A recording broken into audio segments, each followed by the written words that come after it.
ท่านผู้ฟังกำลังให้เกียรติรับฟังสถานีวิทยุเจียงใหม่มหานคร FM 107.25 เมกะเฮิรตซ์อันดับต่อจากนี้ไปเจิญอู้จ๋ากำเมืองกับดีเจคำเพชรเจ้า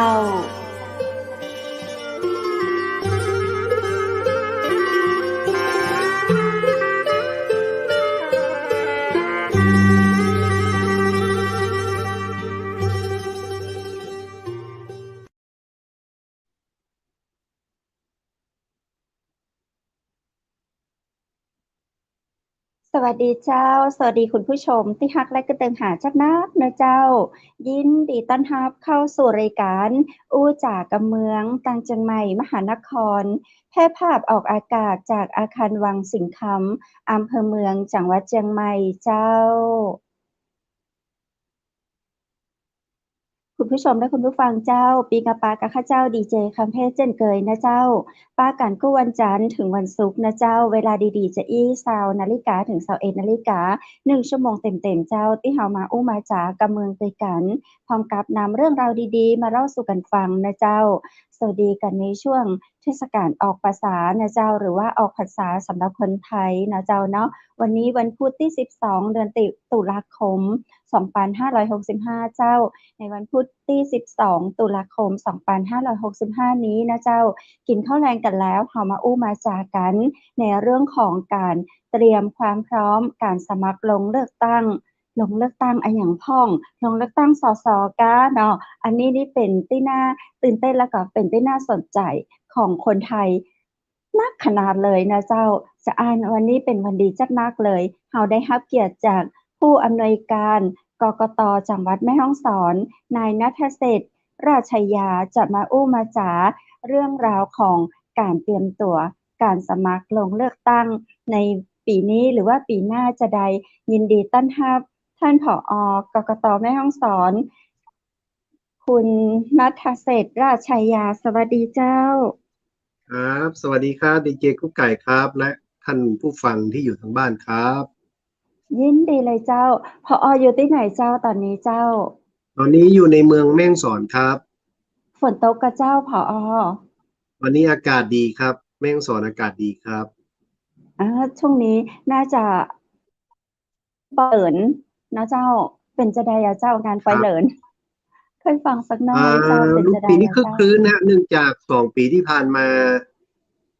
หมู่เฮาเจอวิกฤตกันในเรื่องของโรคระบาดโควิด-19นะครับปรากฏว่าพอปีนี้เนี่ยผู้คนอัดอั้นนะฮะก็ทำให้มีผู้คนมาเที่ยวงานปอยเหลือน11อย่างคับคั่งครับปีนี้ครับอ๋อเจ้าน่าสนใจน่าไปเปิ้นมีไปจนถึงเมื่อใดนะเจ้าผอ.ของเมืองแม่ฮ่องสอนเสร็จเรียบร้อยแล้วของเทศบาลที่เทศบาลเป็นจัดนี่เสร็จไปเรียบร้อยตั้งแต่วันที่11เจ้าครับอ๋อขอบคุณผอ.จักนักนะเจ้าผอ.เจ้าวันนี้เฮามีเรื่องของการเตรียมพร้อมการสมัครลงเลือกตั้งจะใดฮื้อถูกผิดจะใดมาเล่าสู่พี่น้องเฮาเปิ้นสนใจกันขนาดเลยอะเจ้าเพราะมีประกาศจากกกต.ออกมาแล้วและทีนี้ในการที่เปิ้นมีลูกหลานหรือว่าพ่อแม่พี่น้องญาติเปิ้นที่เป็นนักการเมืองที่อ่ามีเปิ้นฮ้องว่ามีความสนใจที่จะลงสมัครเป็นสสอย่างเงี้ยเจ้าเปิ้นจะกินอย่างน่ะป้ากันไปกินข้าวเปิ้นก็กลัวจะป้ากันไปเลี้ยงข้าวเปิ้นก็กลัววันนี้เลยเฮามีหัวข้อต่างๆเหล่านี้เนาะมาตอบให้พ่อแม่พี่น้องเฮาได้เข้าใจในบทบาทของความเป็นญาติความเป็นนักการเมืองที่ว่าที่นักการเมืองเนาะเจ้า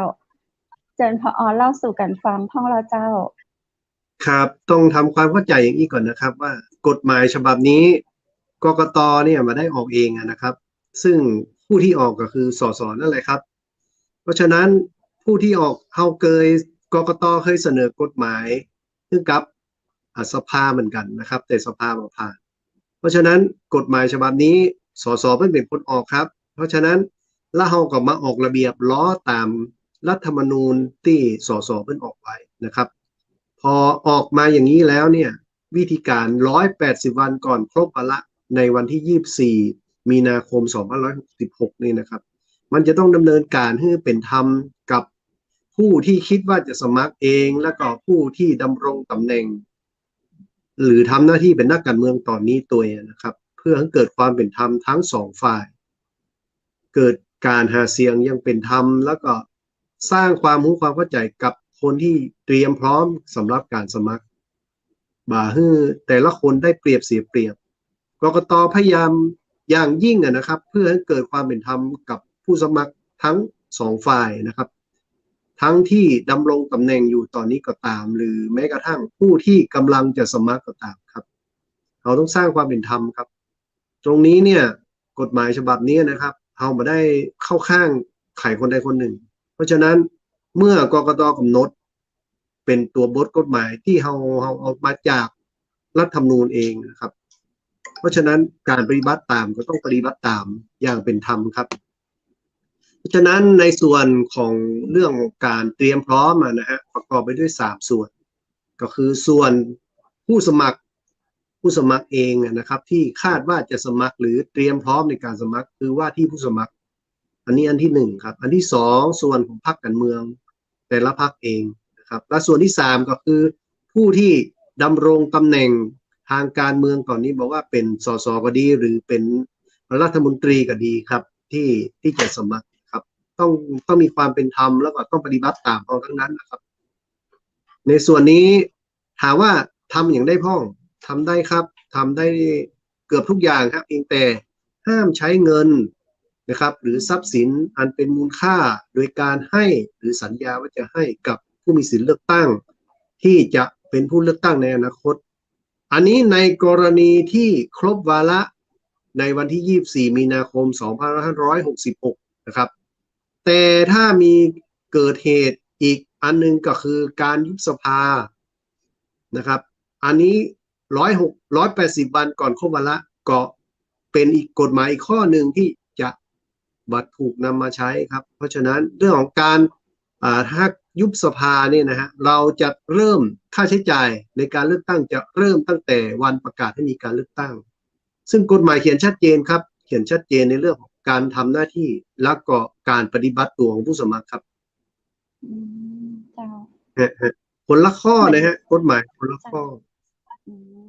เหมือนว่ามีกฎหมายแบบชัดเจนขึ้นรัดกุมมากขึ้นต่อเจ้าใช่ครับเพราะฉะนั้นเนี่ยถ้าเขาในเมื่อแต่ละคนนักการเมืองก็บอกว่าเขาออกกฎเล็กออกมาในเมื่อเป็นกฎเล็กทุกคนก็ต้องปฏิบัติเหมือนกันครับในเมื่อมันมีความเป็นธรรมแล้วเนี่ยนักการเมืองหรือผู้สมัครคนใดจะผู้อย่างใดนั้นก็เป็นเรื่องของผู้สมัครเองนะครับที่คิดว่าเป็นธรรมเป็นกลางนะครับแต่แท้ที่จริงแล้วการเมืองเนี่ยนะครับมันอยู่ในสายเลือดของนักการเมืองแล้วก็สายเลือดของคนไทยอยู่แล้วครับในการที่จะดำเนินการในเรื่องของจิตอาสาเป็นตัวแทนของพี่น้องประชาชนไม่ใช่ทำวันนี้วันวานมันต้องมีความต่อเนื่องฮะเรื่องเราเนี่ยการมีจิตอาสามันอยู่ในใจของผู้สมัครอยู่แล้วครับเพราะฉะนั้นจะมาบอกว่าเป็นกลางมาเป็นธรรมนี้คงไม่ได้ครับตอนนี้มีปัญหาในด้านการร้องเรียนการยังมีพ่องหรือยังเจ้าอย่าลืมว่าตอนนี้นะครับกฎหมายประกอบรัฐธรรมนูญว่าด้วยพรรคการเมืองยังประกาศใช้เพราะฉะนั้นนะครับในเรื่องของการเป็นผู้สมัครเนี่ยก็ยังเป็นว่าที่ผู้สมัครสังกัดพรรคนั้นๆซึ่งพรรคเองหรือตัวแทนสาขาหรือตัวแทนที่เป็นกรรมการตัวแทนในจังหวัดนั้นๆนะครับก็ยังไม่ได้รับรองการเป็นผู้สมัครของผู้สมัครนั้นๆครับเพียงแต่ว่าเป็นข่าวเฉยๆในการที่จะไปสมัครเป็นสมาชิกพรรคแล้วพรรคก็คาดว่าจะส่งบุคคลเหล่านั้นเป็นผู้สมัครครับยังไม่มีความชัดเจนในเรื่องของการสมัครนะครับตอนนี้ต้องรอกฎหมายประกอบรัฐธรรมนูญว่าด้วยพรรคการเมืองแล้วก็ว่าด้วยการเลือกตั้งสสคลอดก่อนนะครับเพราะฉะนั้นวันนั้นเนี่ยถึงจะมีความชัดเจนในเรื่องของตัวแทนพรรคในจังหวัดแล้วก็สาขาพรรคในจังหวัดที่จะมีกรรมการในการ primary vote หรือเลือกผู้สมัครคนใดเป็นตัวแทนของเขตการเลือกตั้งสสนั้นๆครับตอนนี้ยังไม่มีความชัดเจนฮะยังไม่ชัดเจนเพราะว่ายังไม่ได้แต่ว่าคาดนั้นแหละ ใช่ครับเพียงแต่ว่าต้องคาดว่าบุคคลเหล่านั้นจะเป็นตัวแทนของพรรคนั้นๆครับผมอันนี้เป็นเรื่องของที่มีเกิดขึ้นนะฮะที่มีเกิดขึ้นในแม่ฮ่องสอนเองเนี่ยตอนนี้ถามว่าพรรคการเมืองนะครับตอนนี้ในประเทศไทยเนี่ยที่ลงทะเบียนไว้เนี่ยมีบัตรต่ำกว่า70พรรคแต่ในแม่ฮ่องสอนเนี่ยมีทั้งอ่าสาขาพรรคแล้วก็ตัวแทนในจังหวัดนี่นะครับแค่35พรรคเองครับเพราะฉะนั้นความชัดเจนยังครับยังบ่มีเตื้อว่าใครจะเป็นผู้สมัครแล้วสมัครพรรคใดนะครับขึ้นอยู่กับกรรมการสาขาพรรคหรือกรรมการตัวแทนพรรคนั้นๆจะรับรองการเป็นผู้สมัครซึ่งได้ผ่านการคัดเลือกโดยสมาชิกพรรคนั้นๆเรียบร้อยครับถึงจะเป็นผู้สมัครในเขตเลือกตั้งสสในแม่ฮ่องสอนซึ่งแม่ฮ่องสอนเองก็มี2เขตเลือกตั้งนะครับเพราะฉะนั้นพี่น้องประชาชนหรือผู้มีสิทธิเลือกตั้งเนี่ยช่วงนี้ก็คือความเคลื่อนไหวที่เกิดขึ้นก็เป็นแต่เพียงว่ามีชื่อบุคคลเหล่านั้นจะลงสมัครแค่นั้นเองครับส่วนพรรคไหนนั้นยังไม่มีความชัดเจนนะครับยังไม่มีความชัดเจนในเรื่องนี้ครับในในการที่กกต.เขาได้สัมผัสในบรรยากาศของการเมืองตังแม่ฮ่องสอนนี่เป็นจะใดพ่องอ่ะเจ้าต้องถือว่าคึกคักนะฮะเพราะว่าแม่ฮ่องสอนเนี่ยแต่เดิมมีเขตเดียวแล้วตอนนี้มี2เขตแล้วเขตการเลือกตั้งก็ยังไม่ได้แบ่งนะครับยังไม่ได้แบ่งเตื้อเพราะว่าเฮายังบ่ทราบจำนวนราษฎรก่อนปีที่มีการเลือกตั้งหรือวันสุดท้ายของสิ้นปีนะครับจะต้องใช้จำนวนราษฎรของสิ้นปีของปีก่อนปีที่มีการเลือกตั้งมาคำนวณในการแบ่งเขตครับผมซึ่งตอนนี้แม่ฮ่องสอนเนี่ยปรากฏว่าสัดส่วนในจำนวนสสแบบแบ่งเขตที่แก้ไขรัฐธรรมนูญเรียบร้อยเนี่ยที่มีแบ่งเขตในประเทศไทยออกเป็น400เขตนะฮะแม่ฮ่องสอนสามารถที่จะมีสสได้ 1.76 คนเพราะฉะนั้นแม่ฮ่องสอนสามารถมีสสได้2คนครับยินดีตัวกับคนแม่ฮ่องสอนเนาะเจ้าในการแบ่งเขตของจังหวัดแม่ฮ่องสอนนี่เป็นแบ่งเขตจะใดอ่ะเจ้าทีนี้เราต้องใช้จำนวนราษฎรให้ใกล้เคียงกันนะครับจะมีความต่างไม่เกิน 10%คิดอย่างใดก็คือเอาจำนวนราษฎรตอนนี้นะครับแม่ฮ่องสอนมีจำนวนราษฎร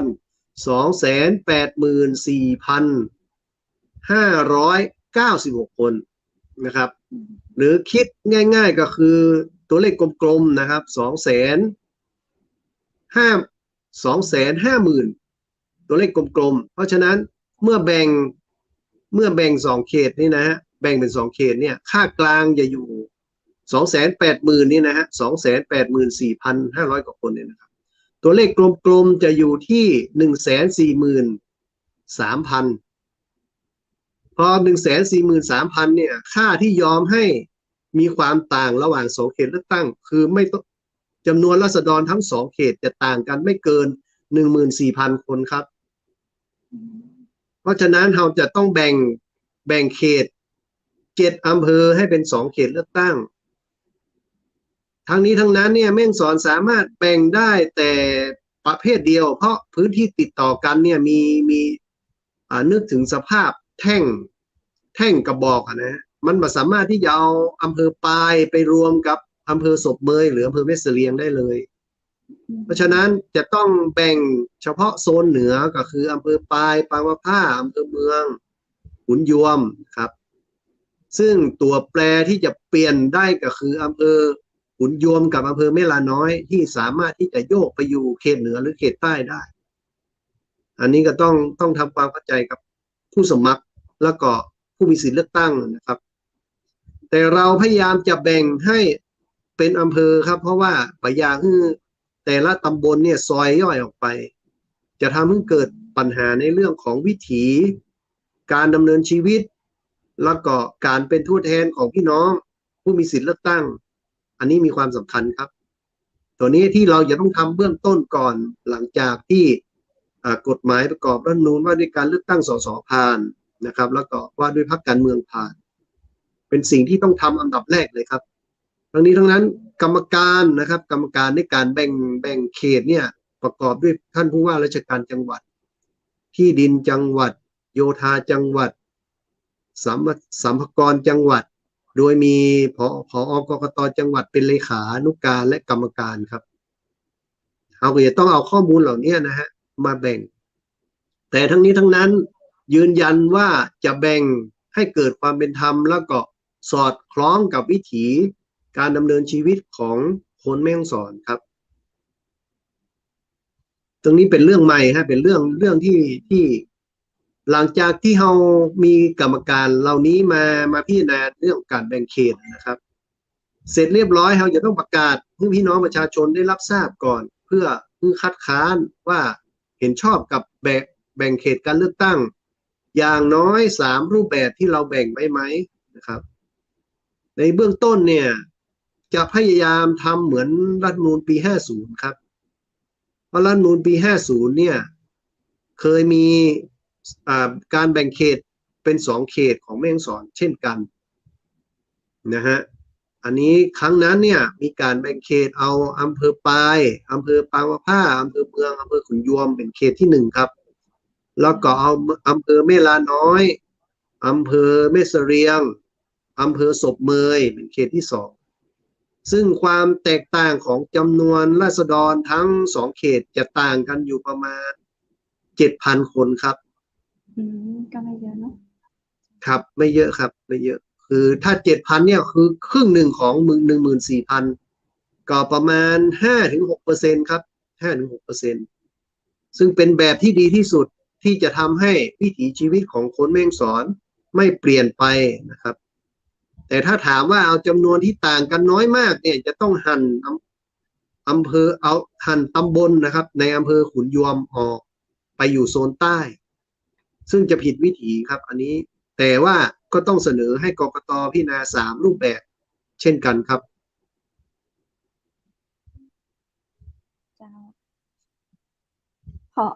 อันนี้กับเจ้าอันนี้ครับผมอันนี้เป็นเบื้องต้นนะฮะเบื้องต้นของการแบ่งเขตการดำเนินการของกกต.จังหวัดที่จะดำเนินการเกี่ยวกับเรื่องของการเลือกตั้งสสในอนาคตในปี66แล้วเราคาดว่าหากมีการครบวาระในวันที่24 มีนาคม 2566นะครับเราจะดำเนินการเลือกตั้งอย่างช้าสุดคือวันที่7 พฤษภาคมอันนั้นคือภายใน45 วันวันที่7นี่คือวันที่44ครับเราจะต้องดำเนินการหากครบวาระนะฮะครบวาระต้องดำเนินการเลือกตั้งให้แล้วเสร็จภายใน45 วันแต่ถ้ามีเหตุยุบสภาการเลือกตั้งจะอยู่45-60 วันนั่นหมายความว่าทางรัฐบาลจะต้องมีพระราชกฤษฎีกาประกาศให้มีการเลือกตั้งสสเป็นการทั่วไปครับอันนี้ก็จะมีความสำคัญอันนี้เป็นเรื่องของกฎหมายตามตัวบทกฎหมายแล้วก็คือเราจะสิ้นสุดในการมีสสในคนปัจจุบันนี้ในวันที่24 มีนาคมมันก็เจ้าใช่ครับใช่ครับนั่นคือวันสุดท้ายภายใน45 วันเราจะต้องมีการประกาศเลือกตั้งครับใช่ครับกรณีนี้คือกรณีที่ครบวาระจะต้องจัดให้มีการเลือกตั้งภายใน45 วันกฎหมายเขียนอย่างนั้นนะประมาณวันที่7 พฤษภาคมเขาก็จะได้ใช่ครับอย่างจ้าที่เขาจะได้ให้ความชัดเจนมากขึ้นมันก็จะใช่ครับครับผู้มีสิทธิ์เลือกตั้งก็จะต้องไปใช้สิทธิ์ในวันที่7 พฤษภาคมก็ทั้งนี้ทั้งนั้นก็คือจะต้องมีบัตร2 ใบคือหย่อนหีบ2 ใบเช่นกันคือแบบเลือกตั้งแบบสสแบบแบ่งเขตอันนึงแล้วก็แบบบัญชีรายชื่อซึ่งเลือกพรรคแถมอันนึงซึ่งเบอร์ทั้ง2จะเหมือนกันนะครับเบอร์ในการกาให้กับผู้สมัครกับกาให้พรรคการเมืองจะเป็นคนละเบอร์ซึ่งการสมัครจะเกิดขึ้นก็คือการสมัครสสแบบแบ่งเขตก่อนแล้วแบบบัญชีรายชื่อเนี่ยจะสมัครตามครับเพราะฉะนั้นพี่น้องประชาชนผู้มีสิทธิเลือกตั้งเองจะต้องทำความเข้าใจเกี่ยวกับเบอร์ของผู้สมัครตัวแทนของคนแม่ฮ่องสอนกับพรรคที่คนแม่ฮ่องสอนชอบหรือใครที่ชอบพรรคนั้นๆนะครับ จะต้องไปกาให้เบอร์หนึ่งจะต้องจดจำเบอร์ผู้สมัครแล้วก็เบอร์ของพรรคการเมืองครับ ก็คือให้เลือกสสกับเลือกพรรคพอ ครับ มีคนแซวมาว่ามี2 เขตเลือก2 คนได้ไหม เจ้า อ๋อผิดครับบัตรเป็นบัตรเสียครับ เพราะว่า เจ้าจะกลายเสียทันทีนะ กฎหมายเขียนว่าเราสามารถมีตัวแทนเขตละ1 คน เพราะฉะนั้นเราสามารถ เลือก กา ให้หนึ่ง ได้ให้กับหมายเลขผู้สมัครได้เพียงเบอร์เดียว หรือไม่ประสงค์เลือกผู้ใดครับ ไม่ประสงค์เลือกผู้ใดนะครับหากเราเห็นว่าผู้สมัครในเขตของเราเนี่ยมันมีความเหมาะสมมันมีคุณงามความดีพอเราก็สามารถกาลงในช่องไม่ประสงค์เลือกผู้ใดครับ อันนี้ทำได้นะฮะแต่ถ้าเอาไปกาเบอร์ที่ยังมีผู้สมัครก็คือเป็นบัตรเสียครับ อืม แต่เนี่ยบัตรจะต้องมีหลายขา บัตรจะต้องเป็นบัตรใบใหญ่ เพราะว่าจะมีผู้สมัครจำนวนมาก แล้วก็มีพรรคการเมืองที่จะต้องส่งสมัครจำนวนมาก อันนี้เป็นผลของกฎหมายที่บังคับให้พรรคการเมืองจะต้องส่งบัญชีแบบบัญชีรายชื่อนะครับ แต่จะส่งไม่ครบ100 คนก็ได้นะฮะ ครับ อันนี้เป็นกฎหมายที่เขียนไว้ในกฎหมายประกอบรัฐธรรมนูญว่าด้วยพรรคการเมือง ฮะ มันมีขั้นต่ำก็จะว่าพรรค1 พรรคจะต้องส่งผู้เข้าสมัครกี่คนเนี่ย ไม่ ต่ำ บอกอันนี้กฎ ไม่ หมาย เกิน ไม่ได้ กี่ บังคับ คน ครับ อืม ถ้าจะส่ง7-8 คนก็ได้ แต่ถ้าหมดบัญชีแล้วก็คือหมดเลย หมายว่าถ้าพรรคนั้นได้มีผู้มีสิทธิเลือกตั้งเลือกนะฮะ แล้วการได้เปอร์เซ็นต์หรือจำนวนสสแบบบัญชีรายชื่อมากกว่าบัญชีก็หมดแค่นั้นครับ ใช้หมดแค่นั้น ครับครับ คือถ้ามี400 กว่าเขตเนี่ย เราส่งทั้ง400 กว่าเขตก็ได้ ใช่ครับ ส่งครบ จะ ทุก มา เขตเลยก็ได้ ส่งครบทุกเขตก็ได้ ไม่ครบก็ได้ครับ ฮะ ครับครับ พอเจ้าปัญถามว่าย้ายเข้าออกตอนนี้ยังทันไหม ต้องมีชื่อเป็น จะตามดู มีสิทธิเลือกตั้งภายใน1 ปีเนาะภายใน1 ปีครับ1 ปีส่วนของ เขา ส สิ้น ส สุด เนี่ย เมื่อประมาณวันที่ตะใดอะเจ้า 6 เดือนฮะ6 เดือน อันนี้ช่วงนี้อยู่ในเขตอ ย้า ยู่ ย ใน เข้าออกมาได้แล้ว เกินเวลาแล้วครับมาได้แล้วครับ มาตันละ ภายใน6 เดือน มาตัน ครับ แล้วเนอะ 180 วันครับ เจ้า มาตันแล้วครับ แบ่งเขตการแบ่งเขตกรรมการมีสื่อมวลชนตัวก็เจ้า อันนี้บ่มี คนถาม ครับ มา แต่ว่าครับบ่มีครับ เพราะว่าเราจะต้องเอาคนที่1รู้พื้นที่นะครับ2รู้ในเรื่องของเขตปกครอง ก็คืออย่างที่ดินเนี่ยนะครับเพื่อนอย่างว่าที่ดินตรงไหนที่มีเรื่องของเขตติดต่อนะครับ เพราะว่ามันเป็นผลกฎหมายนะครับ อันนี้เจ้ากรรมการเนี่ย เขียนชัดเจนในกฎหมายประกอบครับ ว่ามีใครพ้อง เจ้า การแบ่งเขตในจังหวัด ครับ ทั้งประเทศใช้กฎเกณฑ์อันเดียวกันก็เจ้า ยกเว้นของกรุงเทพมหานครครับกรุงเทพมหานครเนี่ยจะมีกรรมการมากขึ้นนะเพราะว่ากรุงเทพเนี่ยจะมีตัวแทนมากกว่าของเรานะครับ แล้วทีนี้กรุงเทพเองจะมีผู้ว่าที่มาจากการเลือกตั้ง เพราะฉะนั้นเนี่ยก็ยังมาเข้าข่ายตรงนี้ วิธีการก็จะเปลี่ยนเป็นบุคลากรท่านอื่นเข้าไปนะฮะจะมาใจผู้ว่าเหมือนที่ผู้ว่าที่ได้รับการแต่งตั้งครับ อันนี้จะต้องสอดคล้องตัวเองนะครับ เพราะว่าเฮาไปยันทางการเมือง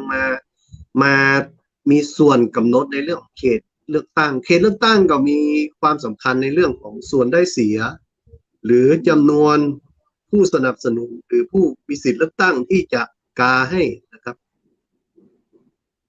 เพราะฉะนั้นเราต้องสร้างความเป็นธรรมแต่แรกแต่เริ่มต้นครับ ตรงนี้ฮะที่กฎหมายเขียนไว้ชัดเจนครับ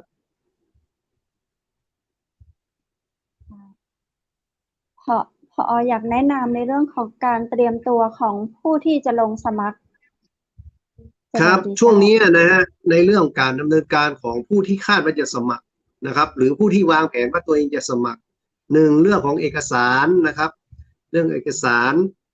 คุณสมบัติของตัวเองนี่นะครับสามารถตรวจความพร้อมของตัวเองก่อนนะครับเรื่องของการสังกัดพรรคการเมือง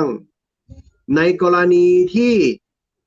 ครบวาระนะฮะจะต้องสังกัดพรรคการเมืองไม่น้อยกว่า90วันแต่ถ้ายุบสภาจะต้องมีพรรคในสังกัดที่ตัวเองสังกัดไม่น้อยกว่า30วันนับถึงวันเลือกตั้งนะนับถึงวันเลือกตั้งอันนี้ก็มีความสำคัญนะครับนี่มีความสำคัญเพราะฉะนั้นในเรื่องการเตรียมความพร้อมนะครับคุณสมบัติของผู้สมัครเช่นเกิดในจังหวัดแม่ฮ่องสอน2ศึกษาอยู่ในจังหวัดแม่ฮ่องสอนติดต่อกันไม่น้อยกว่า5ปี3ทำงานอยู่ในจังหวัดแม่ฮ่องสอนติดต่อกันไม่น้อยกว่า5ปีอันนี้ครับคือคุณสมบัติข้อใดข้อหนึ่งสามารถที่จะเป็นลงสมัครในจังหวัดแม่ฮ่องสอนได้นะครับมันจะเป็นต้องมีชื่ออยู่ในทะเบียนบ้านเพราะฉะนั้นการมีชื่ออยู่ในทะเบียนบ้านเนี่ยจะเป็นคุณสมบัติของผู้บริหารท้องถิ่นหรือสมาชิกสภาท้องถิ่นอันนั้นจะอีกอันหนึ่งสำคัญคืออย่าหลงผิดนะครับอีกอันหนึ่งก็คือในเรื่องของที่เรื่องใหม่นะฮะเป็นผู้เสียภาษีจะต้องมีเอกสารรับรองนะหรือโดนคดีเกี่ยวกับเรื่องของเจ้าสำนักหรือเจ้ามือหวยหรือเจ้ามือไฮโลเจ้ามือการพนันเนี่ยฮะคำว่าเจ้าสำนักก็คือเป็นเจ้ามือถ้าถูกดำเนินคดีในเรื่องเหล่านี้ก็สามารถเยี่ยมผู้สมัครได้ครับคุณสมบัติเยอะมาก26ข้อนะหน่วยงานที่เราต้องตรวจสอบก็คือหน่วยงานทั้งศาลทั้งตำรวจทั้งอัยการนะฮะราชทัณฑ์พวกนี้เราต้องตรวจให้หมดครับเป็นคนที่มีคดีเกี่ยวกับเรื่องยาเสพติดให้โทษก็ยังมาได้นะครับอันนี้สำคัญมากเพราะฉะนั้นเบื้องต้นนะครับหากคิดว่าจะสมัครตรวจสอบคุณสมบัติของตัวเองก่อนอีกอันหนึ่งนะครับในเรื่องของการใช้สิทธิ์เลือกตั้งว่าตัวเองได้ไปใช้สิทธิ์หรือไม่นะครับถ้าไม่ได้ไปใช้สิทธิ์เนี่ยได้แจ้งเหตุไม่อาจไปใช้สิทธิ์หรือไม่นะครับอันนี้เนี่ยสามารถตรวจสอบจากนายทะเบียนที่ตัวเองมีชื่ออยู่ว่าเขาประกาศให้ตัวเองเป็นผู้เสียสิทธิ์หรือไม่นะครับบางทีบางท่าน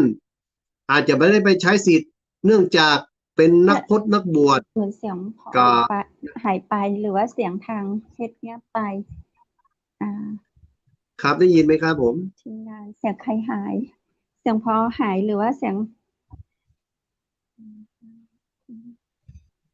ชัดเจนก่อนครับ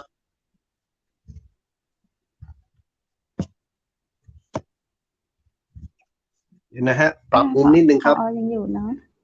มาแล้วครับชัดไหมครับผมครับเจ้าพอเมื่อกี้ชัดไหมฮะได้ยินครับไม่ได้ยินเสียงครับตอนนี้ได้ยินไหมครับตอนนี้ได้ยินไหมฮะเสียงใครหาย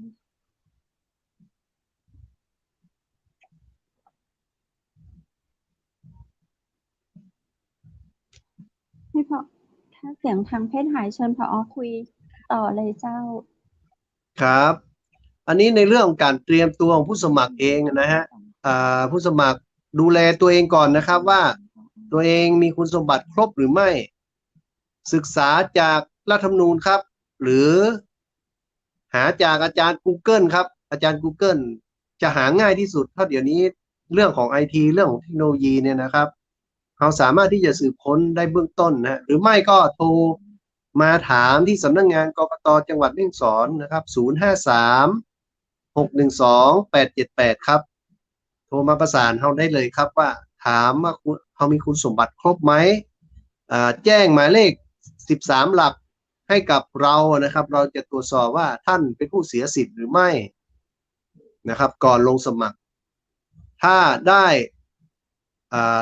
ตรวจสอบคุณสมบัติเป็นการวางแผนการสมัครเบื้องต้นแล้วเนี่ย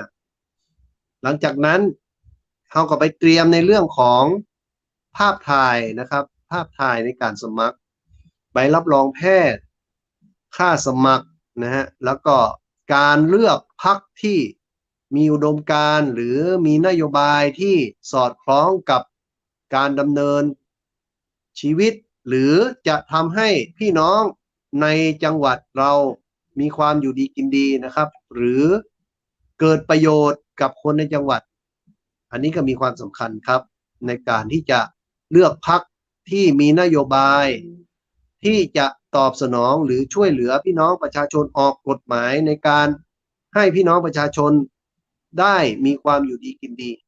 นะครับอันนี้มีความสำคัญครับ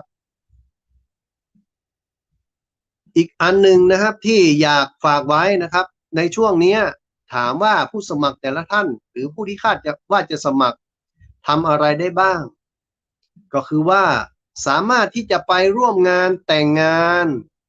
งานศพงานบุญนะฮะหรืองานกฐินพระป่าไปได้หมดครับแต่นะครับห้ามบริจาคครับไปร่วมงานศพถ้าเป็นพวงหรีดดอกไม้สดทำได้ครับถ้าเป็นพวงหรีดที่เป็นพัดลมหรือ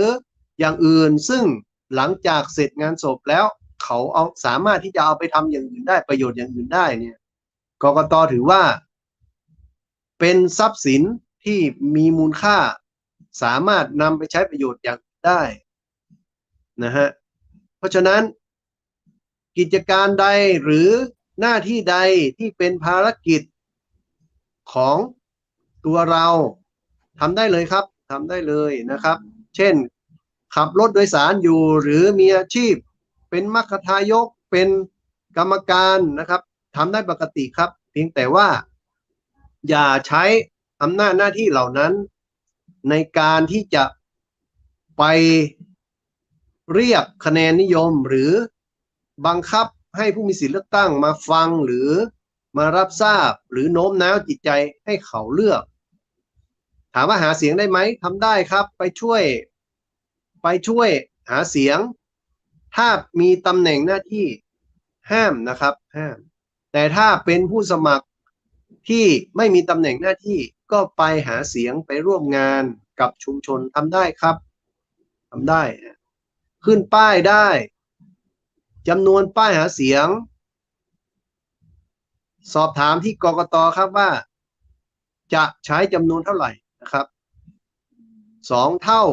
10 เท่าของจำนวนขนาดป้ายนะครับขนาดไม้อัดแล้วก็ขนาดโปสเตอร์มี2 ประเภทครับที่สามารถที่จะติดตั้งในที่ที่กกต.จังหวัดเคยประกาศนะฮะแล้วก็ขออนุญาตกรมทางหลวงให้เรียบร้อยนะครับขออนุญาตหมวดการทางหรือแขวงการทางในจังหวัดในเขตเลือกตั้งให้เรียบร้อยนะครับตอนนี้จำนวนหน่วยเลือกตั้งของเรานะครับหน่วยเลือกตั้งของเราของสสทั้ง2 เขตมี461 หน่วยแต่ถ้าแบ่งเป็น2 เขตเลือกตั้งแล้วนะครับยังไม่มีความชัดเจนในจำนวนหน่วยนะครับเอาคร่าวๆว่าอยู่ประมาณที่220 หน่วยในแต่ละเขตนะครับอันนี้คร่าวๆก่อนนะครับเพราะว่าเรายังไม่ได้แบ่งเขตเพราะฉะนั้นหน่วยเลือกตั้งเรายังไม่ทราบว่าจะมีกี่หน่วยในเขตเลือกตั้งนั้นนะครับเพราะฉะนั้นการปิดป้ายที่จะเริ่มหาเสียงเนี่ยสามารถเอาคร่าวๆตามจำนวนนี้ก่อนนะครับแต่อย่าเกินนะครับส่วนที่ทำการนะครับสามารถที่จะปิดป้ายขนาดใหญ่ได้นะครับแห่งละ1 ป้ายนะครับที่ทำการสามารถที่จะปิดป้ายใหญ่ที่ไม่เข้าข่ายเหมือนของกกต.นะครับอันนี้ทำได้ที่ทำการคือสำนักงานของพรรคใช่ครับที่สำนักงานของผู้สมัครสสนะครับอันนี้จะมาเข้าข่ายในเรื่องของป้ายขนาด245คูณ1 เมตร 30นะครับ130คูณ245อันนี้คือป้ายคัทเอาท์ป้ายขนาดใหญ่หรือป้ายไม่อัดนะครับแล้วก็ป้ายโปสเตอร์นะครับขนาด A3 อันนี้10 เท่า10 เท่าของจำนวนหน่วยเลือกตั้งซึ่งตอนนี้หน่วยเลือกตั้งนะครับบังเอิญมันจะต้องแบ่งเป็น2 เขตเพราะฉะนั้นเอาคร่าวๆก่อนนะครับว่าในเบื้องต้นเนี่ยถ้าอย่าปิดเนี่ยไม่ควรเกิน 2,000นะครับในป้ายโปสเตอร์คัทเอาท์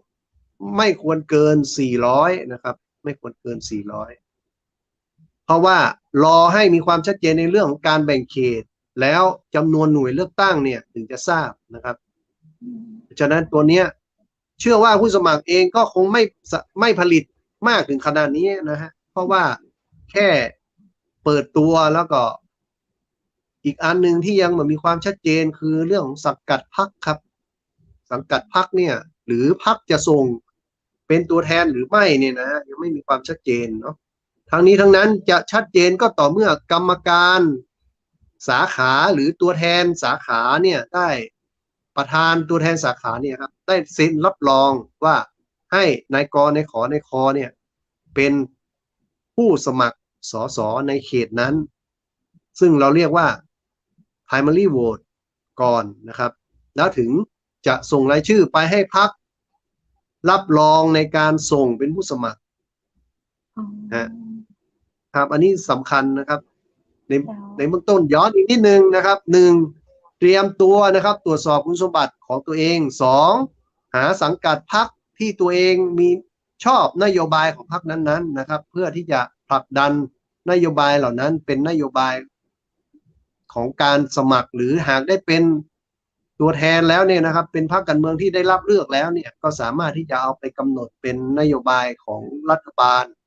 ในการที่จะผลิตโครงการให้พี่น้องประชาชนมีความอยู่ดีกินดีครับเนาะตรงนี้มีความสำคัญให้ครับสัมผัสกันเนาะ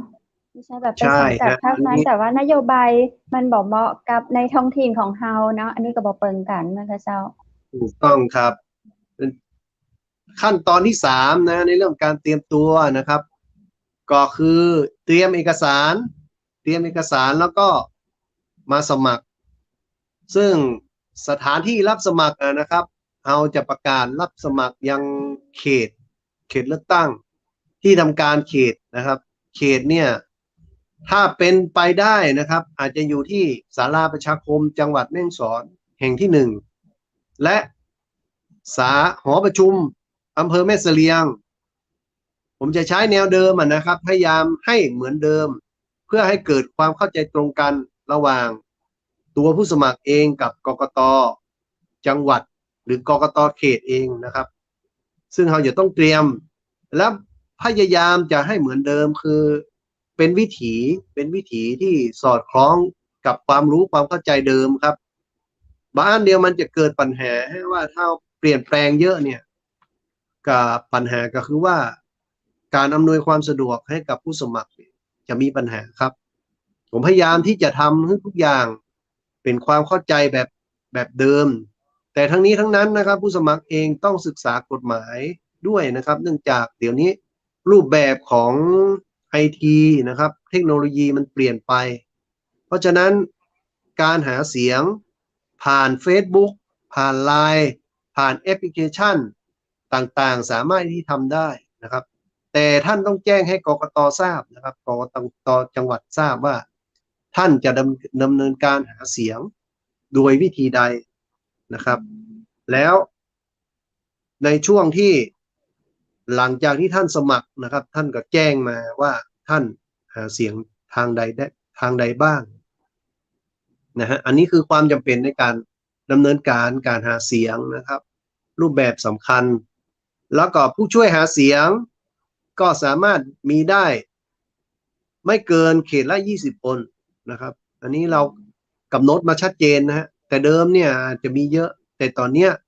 เอากำหนดมาแล้วว่าเขตหนึ่งไม่เกิน20 คนนะครับคือพูดง่ายๆก็คือหัวคะแนนนั่นแหละครับที่จะสามารถจะถามใช่ครับที่จะเชียร์เฮาให้กับผู้มีสิทธิ์เลือกตั้งนะครับทราบครับซึ่งเราเรียกว่า20หรือว่า20 คนนะเจ้าเฮาก็ต้องส่งรายชื่อให้กับทางกกต.ตัวมั้งคะเจ้าใช่ครับเพราะว่าบุคคลเหล่านี้เราสามารถจะเลี้ยงอาหารได้แจกเสื้อผ้าที่เป็นโลโก้ของพรรคได้เนาะอันนี้ก็คือความเท่าเทียมครับคือความเท่าเทียมที่เกิดความเป็นธรรมกับผู้สมัครทั้งหมดนะฮะไม่มีใครได้เปรียบเสียเปรียบส่วนค่าใช้จ่ายในการหาเสียงค่าใช้จ่ายนะฮะ180 วันเนี่ยต้องเอาไปรวมกับช่วง ตั้งหลังจากที่รับสมัครไปแล้วด้วยนะครับจนถึงวันเลือกตั้งเนาะ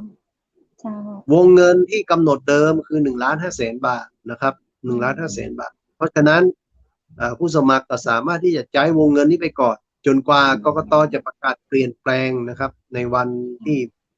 มีพระราชกฤษฎีกาให้มีการเลือกตั้งครับอาจจะมีเปลี่ยนแปลงเนื่องจากภาวะเศรษฐกิจที่ค่าเงินบาทหรืออย่างไรแล้วแต่สินค้ามีราคาแพงเนี่ย เจ้า อันนี้เป็นอำนาจของกกตกลางนะครับที่จะประกาศออกมาทั้งนี้ทั้งนั้นเนี่ยถ้ามีข้อมูลข่าวสารใหม่ๆหรือกฎหมายใหม่ๆที่เปลี่ยนแปลงนะครับผมจะเอามานำเรียนให้กับดีเจกุ๊กไก่หรือพี่น้องผู้มีสิทธิ์เลือกตั้งหรือผู้ที่สนใจนะครับได้รับทราบจะพยายามเผยแพร่ผ่านทุกช่องทางครับทั้งFacebook ของสำนักงานเองนะครับหรือแอปพลิเคชันของสำนักงานเองแล้วก็สถานีวิทยุหรือดีเจประชาธิปไตยชุมชนต่างๆนะครับสถานีวิทยุชุมชนต่างๆที่พี่น้องประชาชนเนี่ยได้รับทราบนะครับนอกจากนั้นก็จะเป็นซีดีที่เราจะผลิตไปตังกำนันผู้ใหญ่บ้านเพื่อเปิดสิ่งตามสายแจ้งในเรื่องของความรู้ความเข้าใจ พอเราฟังในเรื่องของผู้สมัครสสเนาะในเรื่องของการเตรียมตัวเจ้าเราลองมาฟังในเรื่องของประชาชนแล้วเจ้าทางประชาชนทั่วไปนี่เราจะต้องเตรียมตัวกับเจ้าประชาชนทั่วไปนะครับเนื่องจากผู้มีสิทธิเลือกตั้งเนี่ยจะมีอายุ18 ปีในวันเลือกตั้งเนาะกฎหมายเขียนว่า18 ปีในวันเลือกตั้งเพราะฉะนั้นผู้มีสิทธิเลือกตั้งของเรานี่นะครับเราจะประมาณคร่าวๆอยู่ประมาณ47 ล้านคนในทั่วประเทศไทยแต่ในจังหวัดแม่ฮ่องสอนมีไม่ต่ำกว่า 175,000 ทั้ง2เขตนะครับแต่ทั้ง2เขตเมื่อคิดคร่าวๆในจำนวนนี้ซึ่งหาร2เนี่ยนะครับจะอยู่ที่ประมาณ 85,000 ตรงนี้นะฮะทั้งนี้ทั้งนั้นเนี่ยกฎหมายใช้จำนวนราษฎรเนาะมันได้ใช้จำนวนผู้มีสิทธิเลือกตั้งเพราะฉะนั้นทั้งเขต1เขต2อาจจะมีความแตกต่างในจำนวนผู้มีสิทธิเลือกตั้งอยู่ครับแต่ก็คำนวณคร่าวๆได้อยู่ว่าประมาณ 80,000 ถึง 90,000 คนต่อเขตนะครับทั้ง2เขตครับของอันนี้ผู้มีสิทธิเลือกตั้งเองก็ต้องดูนะครับให้มีชื่ออยู่ในทะเบียนบ้านไม่น้อยกว่า180 วันครับอันนี้ก็มีความสำคัญนะแล้วก็การเตรียมตัวก็ต้องไปดูรายชื่อว่าเรามีชื่ออยู่ในทะเบียนบ้านก่อนถ้าบ่มีชื่อนะครับก็ต้องขอเพิ่มชื่อนะครับหากมีบุคคลอื่นซึ่งเราหมูจักมาอยู่ในทะเบียนบ้านเราก็ต้องแจ้งกับนายทะเบียนเพื่อถอนชื่อบุคคลเหล่านั้นครับกฎหมายยุ่มยิ้มอยู่ฮะยุ่มยิ้มแล้วก็เยอะมากเพราะฉะนั้นในเรื่องบางเรื่องนะครับจะต้องทำความเข้าใจกับพี่น้องประชาชนผู้มีสิทธิเลือกตั้งอยู่เช่นกันผอ.ดูเวลาก็ในช่วงสุดท้ายของรายการนี้ผอ.ฝากแนวคิดในการเลือกคัดสรรคนที่จะมาเป็นตัวแทนของเฮาเนี่ยเจ้าคำว่าคนดีเนาะคำว่าคนดีของประชาชนเนี่ยเจ้าเขาจะมองเปิ้นจะใดเจ้าว่าเปิ้นเป็นคนดีแต่เขามามองกันตั้งแต่เนิ่นๆในวันนี้เลยเจ้าเพราะหลายคนบอกว่าอย่างวันนี้เปิ้นก็ยังบ่ได้มาเดินแจกของยกมือไหว้อย่างเฮาเตื้อพอใกล้ๆเปิ้นจะมีมาแจกของมายกมือไหว้อย่างเฮาจะไปตัดสินในระยะใกล้ตรงนั้นว่าดีแต้บ่ดีแต้เฮาจะดูอย่างใดให้ชัดเจนนะเจ้าในเรื่องตรงนี้นะครับผมว่าเมื่อเดิมเนี่ยในเดิมเนี่ยมีการแจกรองเท้าข้างหนึ่งเพื่อที่รอฮอดได้เป็นแล้วจะได้แจกอีกข้างหนึ่งเนี่ยนะหรือแม้กระทั่งเรื่องของการใช้เงินซื้อเสียงนะครับเดี๋ยวนี้น้อยมากครับมันเป็นเรื่องของนโยบายเดี๋ยวนี้เราต้องไปดูที่นโยบายพรรคที่สามารถที่จะทำได้จริงทำให้พี่น้องประชาชนมีความอยู่ดีกินดีหรือเศรษฐกิจดีแต่คนที่จะเป็นตัวแทนของเราเนี่ยนะครับเราต้องมาดูเรื่องความซื่อสัตย์สุจริตเรื่องของผลงานถ้าคนที่เป็นข้าราชการในจังหวัดนั้นเนี่ยเขาเคยมีเนี่ยคนเหล่านี้จะมีวิสัยทัศน์ในการสร้างผลงานนะครับโครงการที่ทำให้กับพี่น้องประชาชนและได้ผลดีทุ่มเทเสียสละให้กับ ชุมชนพี่น้องประชาชนหรือหน่วยงานที่เขาเคยทำมานะครับมีผลงานเป็นที่ประจักษ์ได้รับรางวัลอย่างเนี้ยคือคนที่มีมีผลงานอันนี้คือคนดีถามว่าทุกคนที่กกต.ตรวจสอบคุณสมบัติคือคนที่ผ่านคือคนดีทั้งหมดแหละครับแต่ทีนี้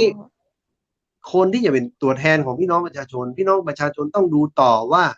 เขาหวังอะไรอย่างกับเราพ่อเช่นเอาเงินมาซื้อเสียงเพื่อหวังที่จะได้เป็นแล้วกอบไปกอบโกย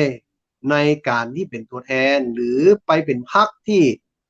ผลิตโครงการที่มีแต่เปอร์เซ็นต์มีแต่ผลประโยชน์โดยผลประโยชน์เหล่านั้นมาตกถึงพี่น้องประชาชนอย่าลืมนะครับว่าเงินงบประมาณเนี่ยปีหนึ่งไม่น้อยกว่า3 ล้านแต่ละปีนะครับที่รัฐบาลผลิตหรือกำหนดออกมา3 ล้านนี่นะครับถ้าสสหรือตัวแทนของเขานี่นะครับเป็นคนดีบากินสินบาทค่าสินบนเงินเหล่านี้สามารถที่จะเอามาถึงโครงการหรือพัฒนาให้กับท้องถิ่นของเราแล้วก็ทำให้พี่น้องประชาชนอยู่ดีกินดี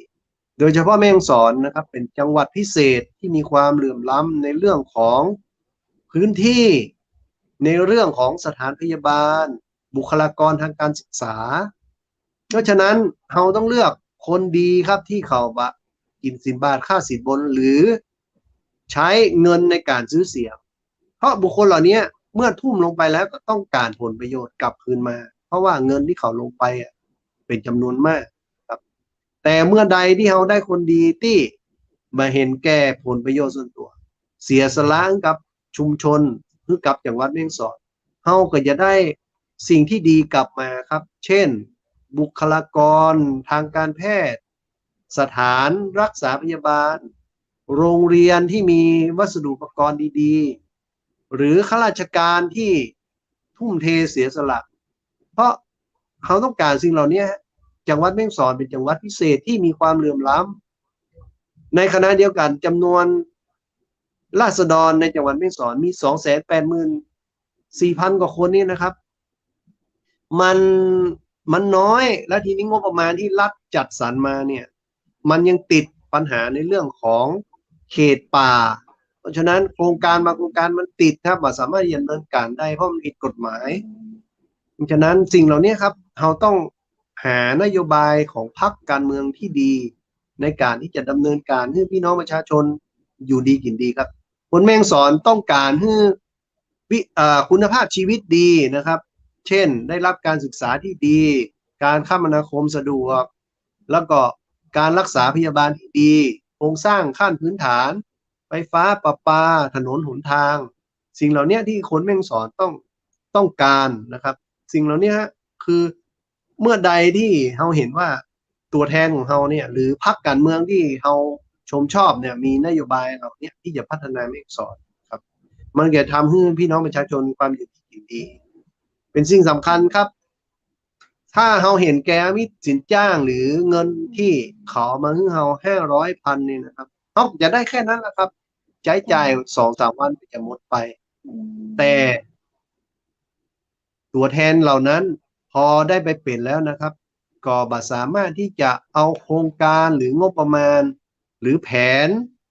ยุทธศาสตร์มาใช้กับแม่ฮ่องสอนเลยก็จะหลงลืมคนแม่ฮ่องสอนไปสิ่งเหล่านี้ครับเดี๋ยวนี้เป็นเรื่องใหม่ครับที่นโยบายของพรรคเป็นสิ่งสำคัญในการที่จะเอามาตอบสนองหรือสร้างแผนยุทธศาสตร์ที่จะพัฒนาแม่ฮ่องสอนได้ครับเมื่อใดที่เราเห็นแก่เงินซื้อเสียงนะครับก็จะได้ประโยชน์แค่นั้นแหละครับเพราะฉะนั้นอยากให้พี่น้องประชาชนดูพรรคที่มีนโยบายที่สามารถทำได้จริงนะครับ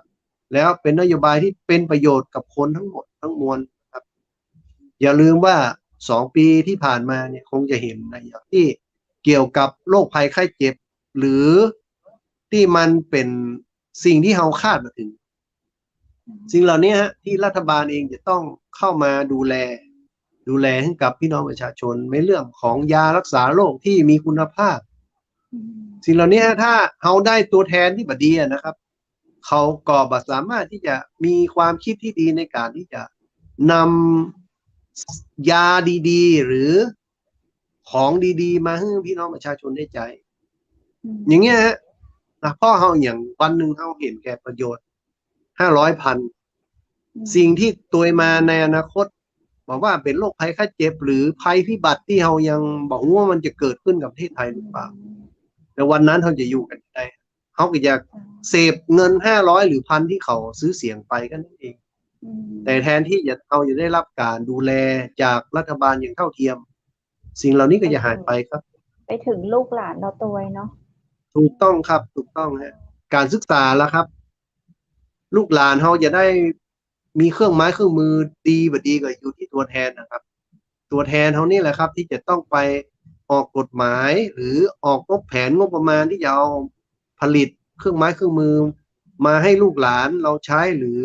ให้เราได้รับประโยชน์แม้กระทั่งทุกวันนี้นะฮะบางหมู่บ้านยังมีไฟฟ้าใช้เลยแต่ต่างกับจังหวัดที่เปิ้นได้งบประมาณไฟฟ้ามันมีทั่วถึงแล้วการใช้เทคโนโลยีการเอาเทคโนโลยีเหล่านี้ไปขายของผลิตผลก็ทำได้ง่ายฮะแล้วคนแม่งสอนได้ครับสิ่งเหล่านี้บ้างหรือยังใช่ครับเช่นนำเสนอสินค้าที่มีคุณค่ามีประโยชน์ส่งขายออนไลน์โดยที่แบบต้องมาแบกหามไปส่งเองเพราะว่าวิถีมันเปลี่ยนไปฮะเปลี่ยนไปตลาดอยู่ในอากาศตลาดการค้าอยู่ในอากาศไม่ได้อยู่ในสถานที่แห่งใดแห่งหนึ่งแล้วเนาะสิ่งเหล่านี้ครับสำคัญถ้ารัฐสนับสนุนมาให้กับคนในพื้นที่มีระบบอินเทอร์เน็ตมีระบบไอทีระบบแอปพลิเคชันที่ดีนะครับคือคนแต่ละคนได้เข้าถึงมีประโยชน์มหาศาลครับเพราะทุกวันนี้เงินเนี่ยมาได้ผลิตเป็นแบงก์ครับเงินผลิตออกมาเป็นอิเล็กทรอนิกส์เนาะใช่ฮะมันเปลี่ยนไปแล้วนะครับโลกเปลี่ยนไปเพราะฉะนั้นการรู้เท่าทันของพี่น้องประชาชนเองต้องรู้เท่าทันด้วยครับได้ความหูได้คุณสมบัติเป็นคนดีขึ้นมาแห่งจัดนักเลยเจ้าพอในวันนี้เจ้าเสียดายเวลาหมดแล้วยังโอกาสหน้าเขาจะมาอู้จากันแหมนะเจ้าพอสำหรับวันนี้ตังจังไหมมหานครขอกราบขอบพระคุณพอจัดนักเจ้าสวัสดีเจ้าครับสวัสดีครับ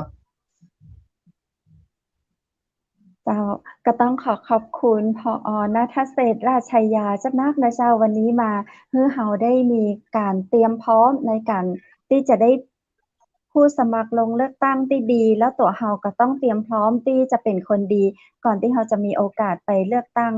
คนดีนะเจ้าเนาะเราได้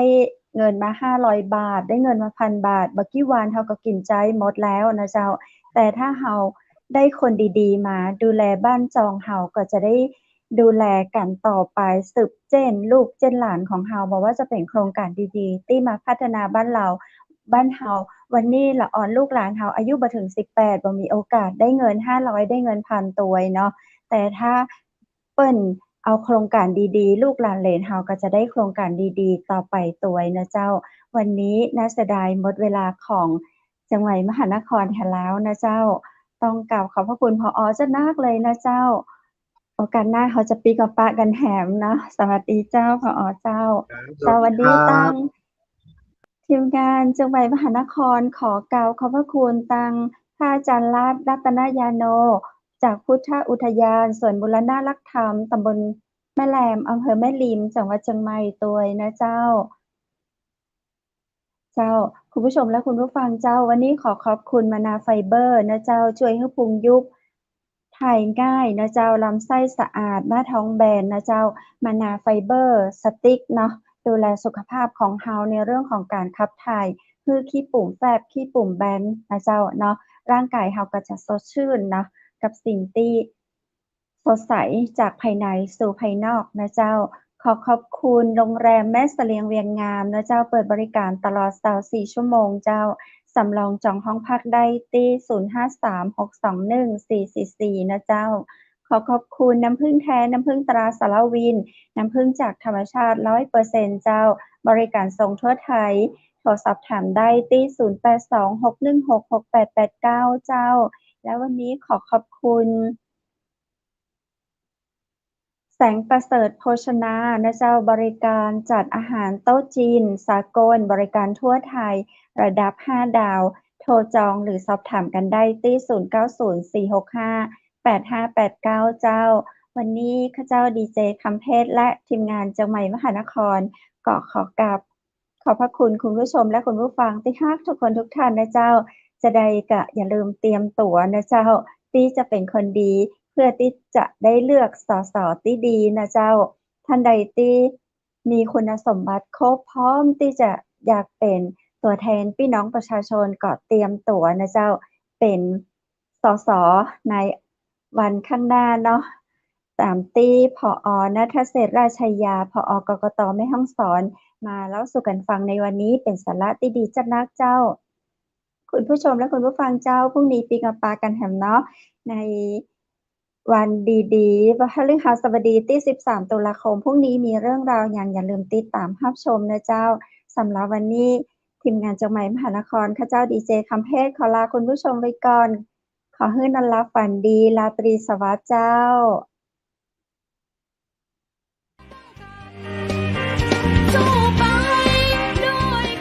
สถานีวิทยุเจียงใหม่มหานคร 107.25 เมกะเฮิรตซ์ขอแสดงความห่วงใยและเป็นกำลังใจให้ทุกท่านในช่วงการระบาดของโรคโควิด -19 ในครั้งนี้เพื่อลดความเสี่ยงควรสวมหน้ากากอนามัยทุกครั้งล้างมือเป็นประจำขอให้อยู่ที่บ้านให้นักที่สุดด้วยความปรารถนาดีจากหมู่เฮาเจ้าเจียงใหม่มหานครสนับสนุนโดยกาแฟโกแม็กคอฟฟี่และโรงแรมแม่เสรียงเวียงงามโทร 053-621-444 และ 081-595-2883 เราจะฝ่าฟัน